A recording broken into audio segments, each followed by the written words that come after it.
Oi, bom dia a todos e todas. Hoje é o terceiro dia da Semana da Pós-Graduação da ESC do ICMC de 2021. Eu sou a Juliana, bibliotecária do ICMC, e vou apresentar o Eduardo, meu colega bibliotecário da ESC, que vai fazer uma apresentação hoje muito interessante sobre as iniciativas de ciência aberta na USP. O Eduardo é doutorando em Ciência da Informação pela Unesp, também é mestre em Ciência da Informação pela Unesp, pelo campus de Marília. Ele é bacharel em Biblioteconomia e Ciência da Informação pela UFSCar, aqui em São Carlos, e é atualmente bibliotecário da Escola de Engenharia daqui do campus USP de São Carlos, né? Ele é chefe da seção de atendimento ao usuário do Serviço de Biblioteca, professor doutor Sérgio Rodrigues Fontes. Bom, então, Eduardo, super prazer em ter você, e a palavra é sua. Bom, muito bem.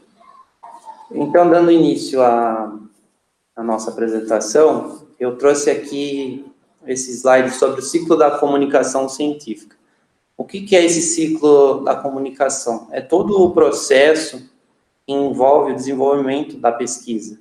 Então, é desde a concepção da ideia, o desenvolvimento dessa ideia, a busca por financiamento para desenvolver pesquisa, planejamento, o registro da pesquisa, o processamento, a publicação e a leitura das publicações que são provenientes dos resultados da pesquisa. Então, essas etapas, basicamente, elas formam esse ciclo, que são todas as etapas pelas quais os pesquisadores passam para desenvolver as suas pesquisas. Em especial, no que diz respeito à publicação, que é o foco da nossa palestra hoje, o que acontece? Existe atualmente um modelo de publicação científica que ele é principalmente baseado nas assinaturas de periódicos científicos. Então, as universidades, por meio das suas bibliotecas, elas fazem a assinatura desses periódicos e disponibilizam, tanto de maneira digital como de maneira impressa, os periódicos para acesso da comunidade científica. Porém, o que aconteceu nas últimas décadas, especialmente no exterior, e isso também se reflete no Brasil, já que a maioria dos grandes periódicos de pesquisa são publicados no exterior, o preço de assinatura desses periódicos subiu de tal forma, muito mais do que a inflação, de maneira que as bibliotecas não conseguiram realizar a compra de todos os títulos que elas vinham fazendo nas últimas décadas. A partir disso, as bibliotecas tiveram que tomar decisões difíceis na seleção de periódicos para assinatura, tendo que optar por um ou por outro para manter a sua coleção e manter a sua assinatura. Então, com essa defasagem entre a inflação e os orçamentos das bibliotecas, toda a comunidade de pesquisa, e não só as bibliotecas universitárias, começaram a buscar alternativas para esse modelo de publicação. E esse problema aconteceu não só por conta do aumento da inflação e os orçamentos das bibliotecas que não conseguiram acompanhar esse aumento. Ele também ocorreu pela digitalização. Então, o processo de digitalização das publicações científicas favoreceu a criação de periódicos eletrônicos, que hoje são bastante comuns, e também, como eu comentei, o aumento do preço das assinaturas. Então, esses dois motivos, principalmente esses dois, foram grandes incentivadores para que as universidades, os institutos de pesquisa, as bibliotecas procurassem por modelos alternativos de publicação que garantissem a continuidade da disseminação dos resultados de pesquisa. Com isso, então, surgiu o movimento de ciência aberta. Então, esse movimento de ciência aberta é a disponibilização gratuita para todas as pessoas interessadas em acessar resultados de pesquisa. Esses resultados podem ser tanto publicados na forma de artigos científicos, livros científicos, capítulos, trabalhos de eventos e vários outros tipos de publicações que nós encontramos hoje. Então, dentro da ciência aberta, surgiu o acesso aberto. O acesso aberto é um movimento de disponibilidade e acesso gratuito por qualquer pessoa aos resultados de pesquisas científicas. Ou seja, uma vez que o pesquisador publicou o seu resultado numa revista de acesso aberto, por exemplo, qualquer pessoa interessada pode ter acesso a essa informação científica para consulta, para uso ou para qualquer finalidade que ela queira. E um dado interessante que a gente verificou no ano passado foi o seguinte: o acesso aberto superou pela primeira vez a publicação por assinatura em escala global. Isso aconteceu no ano passado e foi principalmente motivado pela pandemia, porque com o início da pandemia, a corrida pela pesquisa para entender essa nova doença foi muito grande, e para dar conta de desenvolver medicamentos e vacinas para combater o coronavírus, os resultados tinham que ser rapidamente divulgados, para que todos os cientistas do mundo, com todas as restrições que a gente está enfrentando, pudessem ter acesso às pesquisas o mais rápido possível para desenvolver as vacinas. Então, com isso, houve um impulsionamento em 2020 do acesso aberto em escala global, e por conta disso, principalmente, a gente viu essa superação das publicações em acesso aberto versus a assinatura em escala global. Então, isso reflete e mostra para a gente a força que esse movimento vem ganhando, que vocês veem que ele vem crescendo ao longo dos anos, e isso é uma tendência, a publicação em acesso aberto. Quando nós falamos de acesso aberto, a gente tem que lembrar que existem 4 vias de publicação em acesso aberto. A primeira via é a via verde. A via verde é quando um artigo ele é publicado em qualquer revista. A via dourada é quando um artigo é publicado em uma revista de acesso aberto, e geralmente ela é gratuita e com taxa de publicação paga pelo autor. Porque, embora o acesso aberto seja um outro modelo de publicação científica, ele também precisa de uma forma de financiamento para se manter. A via diamante é quando um artigo é publicado em uma revista de acesso aberto que não cobra taxa de publicação. Se vocês procurarem por revistas de acesso aberto, vocês podem verificar que algumas cobram essa taxa de publicação. Nesse caso, nós temos a via híbrida, que são os periódicos parcialmente financiados por assinaturas e autores. Ou seja, os autores pagam uma taxa de publicação e os leitores pagam uma taxa de assinatura. Então, para cada uma dessas vias, existe uma forma de sustentabilidade financeira para que elas se mantenham, estejam disponíveis para os pesquisadores.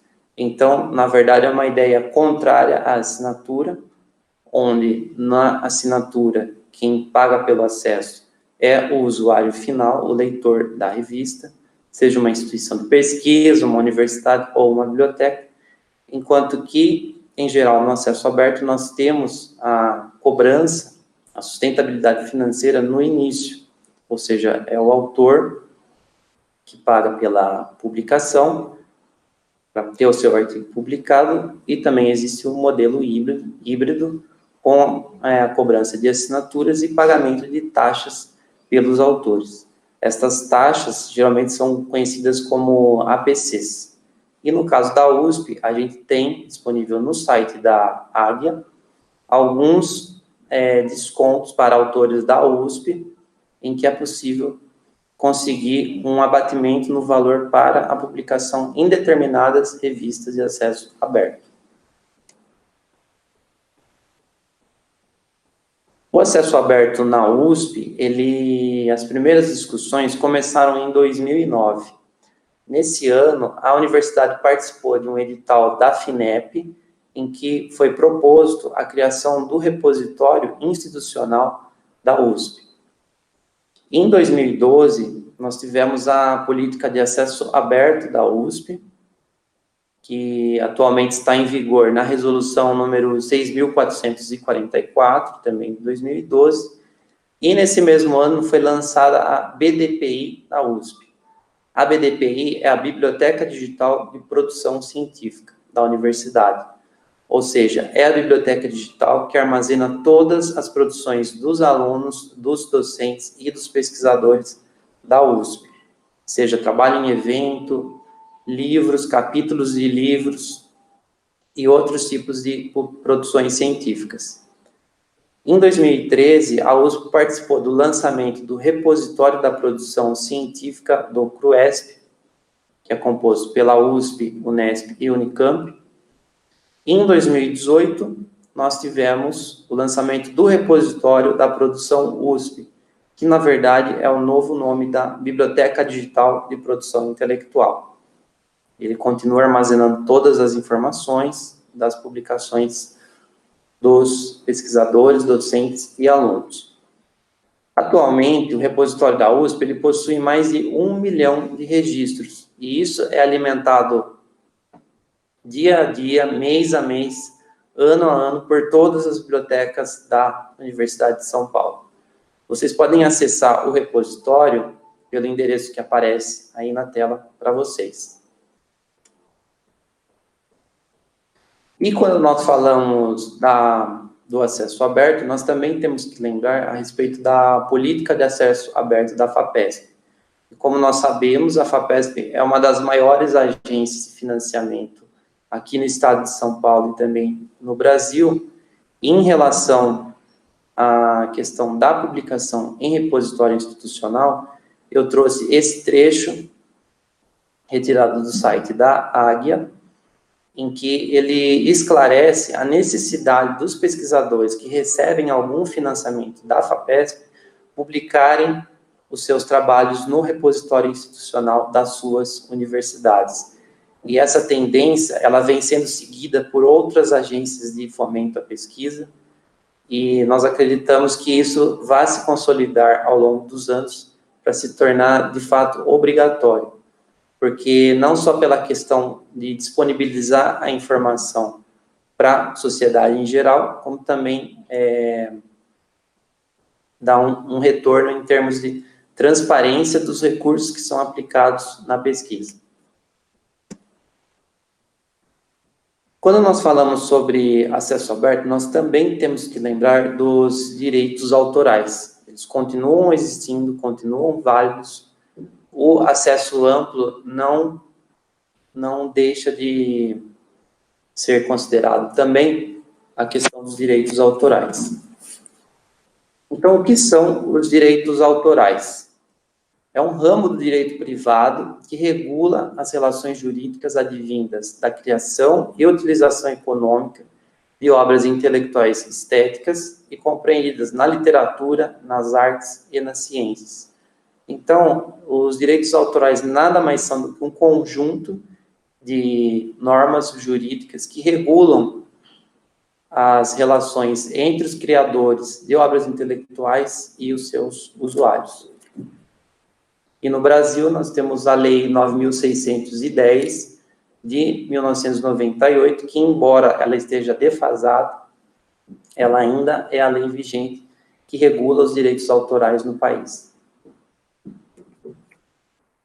Quando nós falamos de direitos autorais, nós temos que lembrar dessa situação, que os direitos autorais, eles são um ramo da propriedade intelectual, e eles se subdividem em direitos morais e direitos patrimoniais.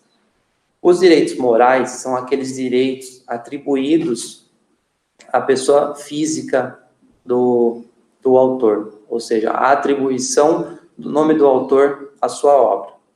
E os direitos patrimoniais são aqueles que se referem à exploração econômica das suas obras intelectuais. Como os direitos autorais são muito restritivos, surgiu ao longo do tempo a iniciativa do Creative Commons.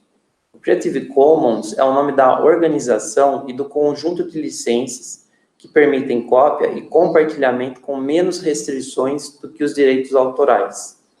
Na imagem que vocês visualizam aí na tela, ela apresenta uma escala dos graus de liberdade das licenças Creative Commons.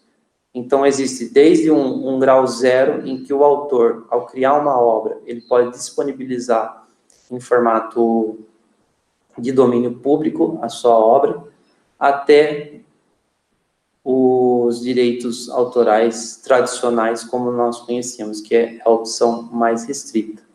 Mas, ao longo dessa faixa, nós temos um conjunto de licenças que permitem copiar, compartilhar, remixar as obras, segundo a necessidade do autor, ou o desejo dele, do que outras pessoas podem ou não fazer com as suas obras. E quando nós falamos em direitos autorais, inevitavelmente nós também falamos sobre plágio. Então, o que é o plágio? É a apropriação indevida de conteúdo de terceiros. Um exemplo clássico de plágio é uma citação de obra sem indicação da fonte. E eu trouxe esse exemplo justamente no contexto acadêmico nosso, porque sempre que a gente for citar uma obra, a gente tem que indicar a fonte. Ah, mas eu citei uma figura, tem que indicar a fonte. Citei uma tabela, tem que indicar a fonte. Então, tudo que for retirado de outra obra, você tem que necessariamente citar e colocar a referência no seu trabalho. Ao longo dos anos, com a digitalização e a disponibilização ampla das informações no ambiente web, as universidades adotaram medidas de combate ao plágio, porque com a facilidade de acesso, infelizmente, a ocorrência de plágio também cresceu no meio digital. Dessa forma, algumas das ações que as universidades realizaram ao longo dos anos foi a adoção de softwares detectores de similaridade. As pessoas costumam chamar de software anti-plágio, mas, na verdade, os softwares não detectam plágio, eles detectam similaridade do seu texto com o banco de dados do software. Por isso, eles são chamados de softwares de similaridade de texto. No caso da USP, nós temos disponível o Turnitin, que é a plataforma assinada pela universidade de identificação de similaridade de textos. A USP assina o pacote do Turnitin com 3 ferramentas, que eu vou falar em seguida. A primeira é o Originality Check, que ele analisa o índice de similaridade textual a partir da base de dados do Turnitin. Então, o que acontece? Quando você envia o seu trabalho para análise do Turnitin, ele vai cruzar o seu texto com o banco de dados do Turnitin, que é gigantesco, e ele vai fazer essa análise de similaridade e indicar o percentual de similaridade do seu texto com os arquivos do banco de dados. E a análise de plágio deve ser feita pelo aluno e pelo orientador, que a partir da leitura do relatório gerado pelo Turnitin, que você vai conseguir identificar a ocorrência ou não de plágio. O Originality Check, ele está disponível para os alunos de pós-graduação, alunos de graduação que fazem iniciação científica, docentes e servidores técnico-administrativos. A outra ferramenta disponível no Turnitin, que também é assinada pela USP, é o Feedback Studio. Ele contém as mesmas funções do Originality Check, com um adicional de ferramentas de marca de revisão e acompanhamento dos trabalhos dos alunos. Então, além de fazer a detecção de similaridade, o Feedback Studio também permite que o professor comente, coloque marcas ou anotações, para que quando o aluno acessar o seu trabalho no Turnitin, ele vai visualizar esse feedback do professor. E o Feedback Studio está disponível para os alunos de pós-graduação, os alunos de graduação que fazem iniciação científica, docentes e servidores técnico-administrativos. E, por fim, a terceira ferramenta do Turnitin disponível na USP é o Similarity Check, que também é conhecido como Authenticate. Essa ferramenta analisa o índice de similaridade dos documentos na internet que possuem DOI. O DOI é a sigla em inglês para Objeto de Identificador Digital de Objetos. Tá? E é uma ferramenta que está disponível para os editores do portal de revistas da USP. Para quem não conhece, a USP tem um portal próprio de revistas que são publicadas pelas unidades da universidade. São revistas que estão disponíveis em acesso aberto. E no caso dessa ferramenta, do Authenticate, está disponível somente para os editores dessa revista. Então, nós incentivamos sempre a comunidade acadêmica a acessar, a conhecer e usar essa ferramenta disponível para você, a sua base de usuários para disponibilizar no Turnitin. Então, cada uma tem que gerenciar a sua própria comunidade, por isso, o acesso. Eu voltei aqui para o slide anterior, porque ocorreu um pequeno travamento aí durante a transmissão. Então, eu voltei aqui para a tela anterior. O Similarity Check, ou Authenticate, é a terceira ferramenta que a USP assina dentro da plataforma Turnitin. E essa ferramenta analisa o índice de similaridade de documentos na internet que possuem DOI. O DOI é o Identificador de Objeto Digital. É um código numérico que identifica de maneira única qualquer documento que é publicado na internet. Essa ferramenta, ela está disponível para os editores do portal de revistas da USP. Esse portal, ele é mantido pela universidade e abrange todas as revistas que são publicadas pelas unidades da USP.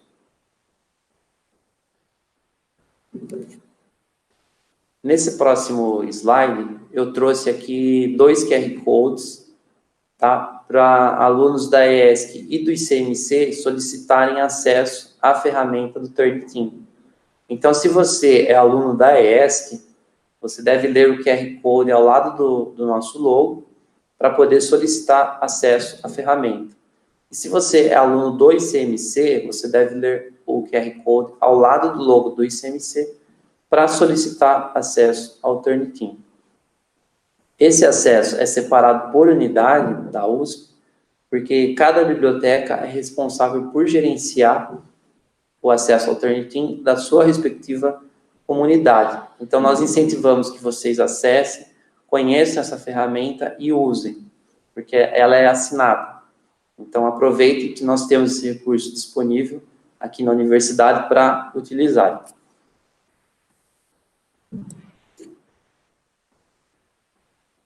Bom, dito tudo isso, nós entramos agora para explicar um pouco para vocês sobre o repositório da produção da USP, como ele funciona, como ele está organizado, como vocês podem acessar textos que estão disponíveis no repositório. Então, retomando um pouquinho do que eu falei antes, o repositório de produção USP, ele é o repositório institucional oficial da universidade. Ele também é um sistema de gestão e disseminação das publicações científicas e da produção intelectual, que abrange produção científica, acadêmica, técnica e artística, gerada pelas pesquisas e atividades desenvolvidas na USP. Então, tudo que vocês produzem, seja sozinhos ou em conjunto com o seu orientador, enquanto vocês tiverem vínculo com a USP, vai ser armazenado aqui no repositório institucional da universidade. As vantagens em disponibilizar a sua produção científica no repositório institucional é o aumento da visibilidade, acessibilidade e difusão da produção científica da USP. Porque como esse registro fica disponível na web de forma aberta para consulta de qualquer pessoa, com isso vocês podem, inclusive, conseguir não só visibilidade, mas também um aumento nas citações dos trabalhos de vocês. Que esse é o grande sonho de consumo da maioria dos pesquisadores, ser citado, ser reconhecido na sua área, contribuir efetivamente para a difusão da ciência. O repositório também facilita a gestão e o acesso à informação. Então, é uma forma fácil de, quando você precisar recuperar informações sobre a sua produção científica, você entra, faz a pesquisa pelo seu nome da unidade, nome do orientador, tem uma série de filtros disponíveis e vocês conseguem, de forma rápida e fácil, acessar e gerir essa informação. E, por fim, ele contribui para a preservação, uso e impacto do conhecimento, porque é uma ferramenta que tem sustentabilidade, que é mantida pela universidade, ela promove o uso, já que está disponível de forma irrestrita, e com isso também promove o impacto do conhecimento, já que as informações estão disponíveis de forma livre, as pessoas conseguem acessar, consultar os trabalhos e citar quando eles estão disponíveis. Então, aqui eu trouxe a tela de pesquisa do repositório, essa é a tela inicial, em que vocês podem digitar um termo, qualquer termo que seja, ou um autor, e na tela inicial de pesquisa vocês também encontram alguns filtros disponíveis, que no caso da página inicial, são os filtros todas as bases e todas as unidades da USP, que vocês podem selecionar alguma base ou uma unidade específica e executar a pesquisa a partir daí. Aqui nós temos uma tela com resultados de pesquisa do repositório, então eu fiz uma busca simulada aqui por energia solar. Então vocês veem que eu destaquei aí também os filtros. Nessa página de resultados, nós temos vários outros filtros de pesquisa, conforme eu comentei antes, e trouxe esses dois exemplos pelo seguinte: quando nós vamos consultar o repositório, nós verificamos que nem todos os textos estão disponíveis para acesso. E por que isso acontece? Especialmente no caso de artigos que são publicados em periódicos, existe uma restrição chamada período de embargo. Tá? Esse período de embargo significa que o acesso fica restrito somente aos assinantes da revista, quando é uma revista de assinatura, e nesse caso, o texto completo ele só pode ser disponibilizado de forma pública a partir de uma determinada data. Então, nesse exemplo, desse artigo, ele só vai estar disponível a partir de 8 de agosto de 2022 para consulta pública em acesso aberto. Enquanto isso, a gente só consegue acessar no repositório as informações bibliográficas desse artigo. Por outro lado, a gente tem um exemplo logo abaixo de um artigo que já tem uma versão publicada, ou seja, já passou o período de embargo e esse texto pode ficar disponível em acesso aberto no repositório institucional. E como que você faz para depositar a sua publicação, a sua produção científica no repositório de produção USP? No caso da ESC, nós temos um formulário que está disponível nesse QR Code, que vocês, quando publicarem algum trabalho, vocês preenchem esse formulário e enviam a produção para a biblioteca. A biblioteca vai receber essa resposta do formulário, analisar se o seu trabalho já pode estar disponível publicamente ou não, a partir de um banco de dados chamado Sherpa Romeu, em que nós consultamos a política editorial da revista, e se o texto puder ser disponibilizado, ele vai ser registrado no repositório e disponibilizado. Caso o texto ainda esteja passando pelo período de embargo, a biblioteca vai registrar somente as informações bibliográficas da sua publicação e o seu texto só vai ser disponibilizado a partir do final do período de embargo. Se você é aluno do ICMC, o ICMC adota uma outra prática. Ele envia e-mails mensalmente aos alunos, informando os procedimentos para publicação no repositório da produção USP. Caso os alunos queiram enviar as publicações para depósito, deverão enviá-las para o e-mail BDPI, icmc.usp.br. Então, no caso do ICMC, você deve enviar a sua publicação para o e-mail que aparece aí na tela. A USP tem algumas outras iniciativas de acesso aberto também, que eu vou destacar aqui rapidamente. Uma delas é o Portal de Livros Abertos. Tá? Esse portal já existe há algum ano e ele está disponível para toda a comunidade acadêmica e qualquer pessoa interessada nas publicações da USP. Então, você que é aluno, você que é docente, você que é funcionário da USP, você pode publicar um livro no portal de livros abertos da USP. Trouxe aqui 3 casos de publicações da Escola de Engenharia, que atualmente são os livros que estão disponíveis da escola nesse portal. O nosso primeiro livro publicado foi o Energia Renovável no Brasil, do professor Frederico. Esse livro, para nossa surpresa, e por ser o primeiro também, ele alcançou mais de 3.000 downloads em 10 meses de publicação.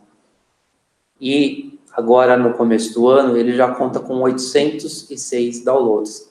Esse livro foi publicado em 2017. Eu não consigo trazer todos os dados de downloads para vocês, porque quando muda o ano, o portal não deixa mais visível o número de downloads do número anterior. Mas qualquer publicação que vocês encontrarem no portal de livros, vocês têm acesso a essas informações downloads, somente do ano corrente, mas vocês vão conseguir visualizar que os números de downloads são sempre muito altos. E isso está mostrado aqui na tela também com esse nosso segundo livro que foi publicado no portal da USP, o Curso de Resistência dos Materiais do professor Sérgio Proença. Essa obra alcançou só agora em 2021 2.435 downloads. Então, é um volume muito alto de pessoas consultando e usando esse material. E é interessante destacar que essa publicação ela é originária de 2 apostilas do professor Sérgio, que são apostilas usadas em sala de aula, e quando ele soube do portal e da possibilidade de publicação, ele fez uma revisão do material, procurou a biblioteca e nós apoiamos ele na publicação desse material no portal. E o nosso terceiro livro da Escola de Engenharia, do professor Oswaldo Luiz Agostinho, que é o livro Sistemas de Manufatura, também é um material usado em sala de aula, que o professor fez uma atualização e publicou na forma de livro aqui no portal. E esse ano já atingiu 485 downloads. Então, como eu comentei antes, o acesso aberto ele promove essa visibilidade, ele promove também essa possibilidade de você conseguir mais citações nas suas obras, mais acesso e reconhecimento pelos seus pares. O endereço para acesso ao portal de livros abertos, vocês encontram aí na tela. E tem livros de todas as áreas que são abrangidas pela USP. Uma outra iniciativa de acesso aberto na universidade é o Escritório de Comunicação Acadêmica da USP, que hoje ele está disponível nesse portal, cujo endereço aparece na tela, e ele contém informações prioritariamente sobre o acesso aberto na universidade, as iniciativas da USP sobre o acesso aberto, que eu comentei algumas aqui com vocês, também disponibiliza notícias sobre o assunto.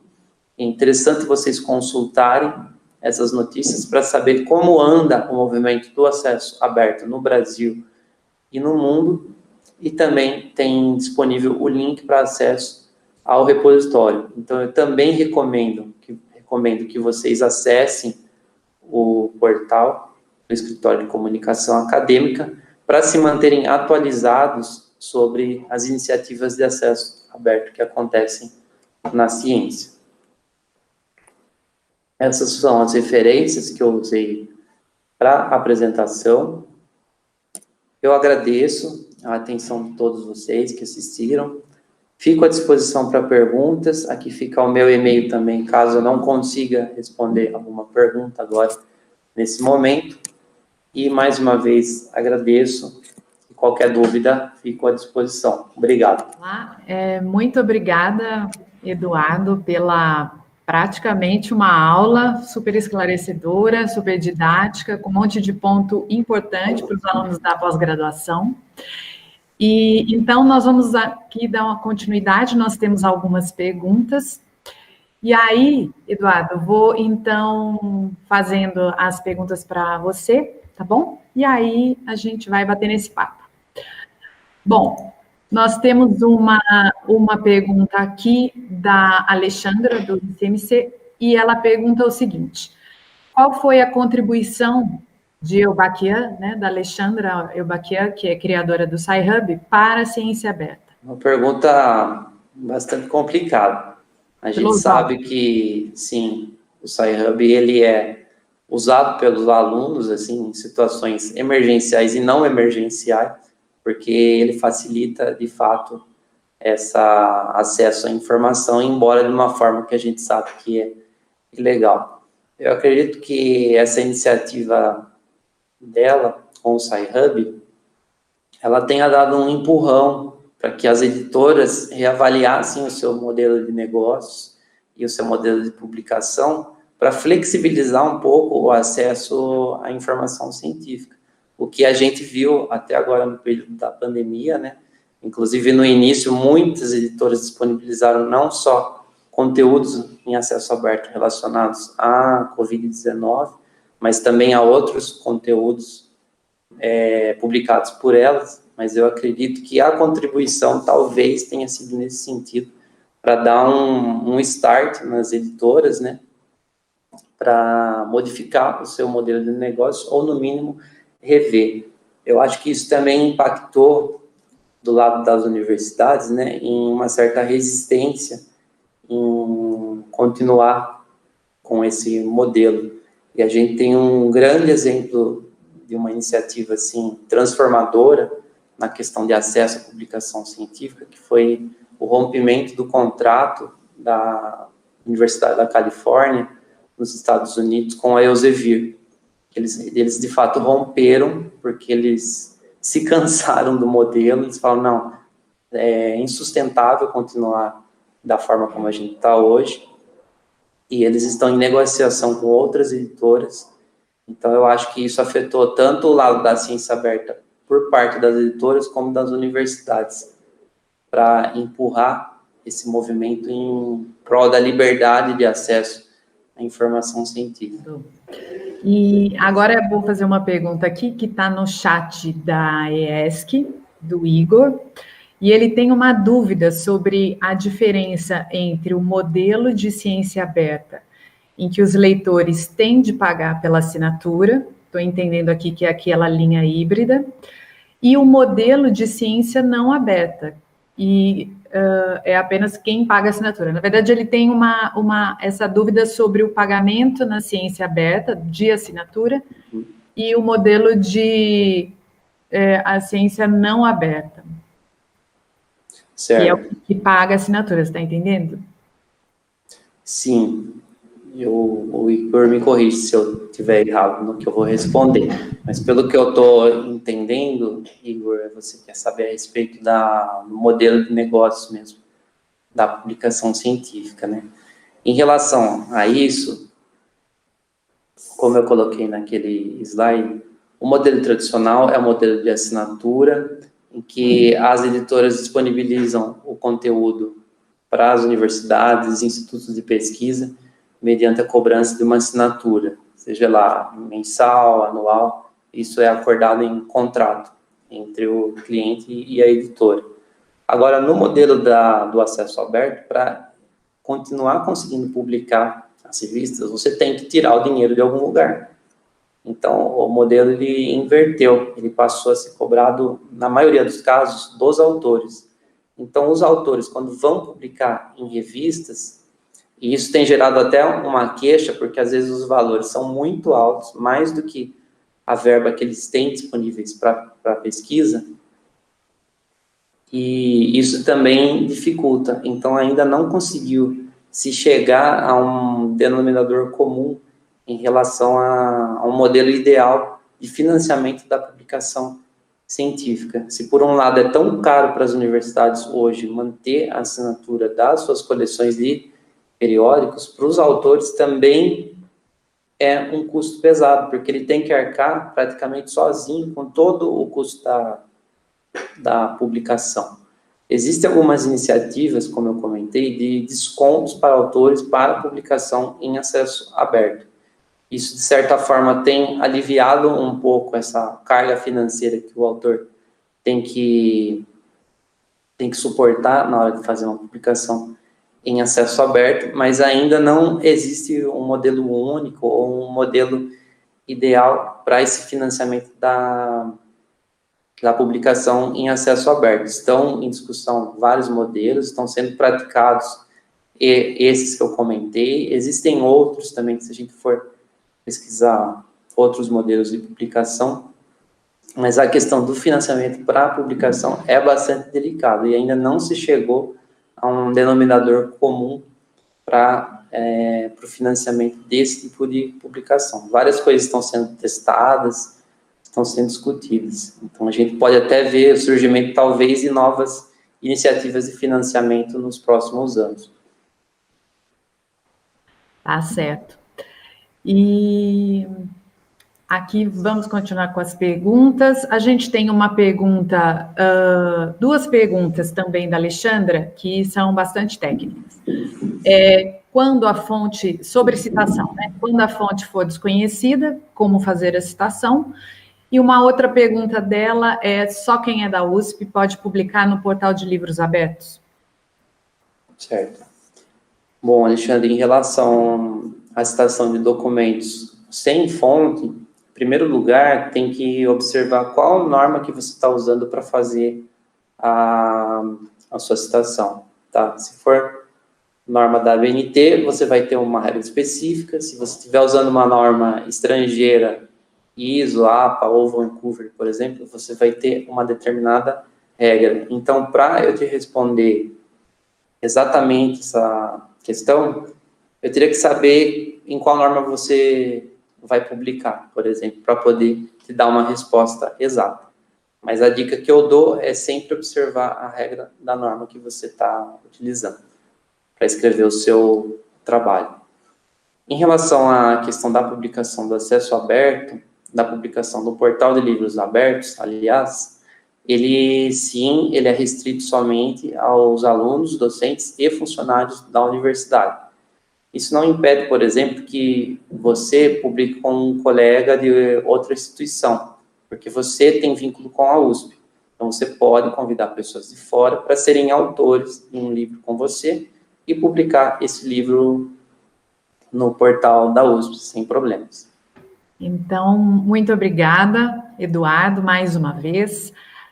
Pessoal, em função do tempo, nós temos um aviso aqui para ser dado. E também lembrando que a gente tem uma outra atividade logo às 10 horas, né? Então, observem, pessoal que está nos assistindo, observem que nós temos um outro link. E nós temos um aviso, então, para ser dado, e Helenise vai nos dar esse aviso agora. Eduardo, muito obrigada pelas respostas, pela apresentação ótima.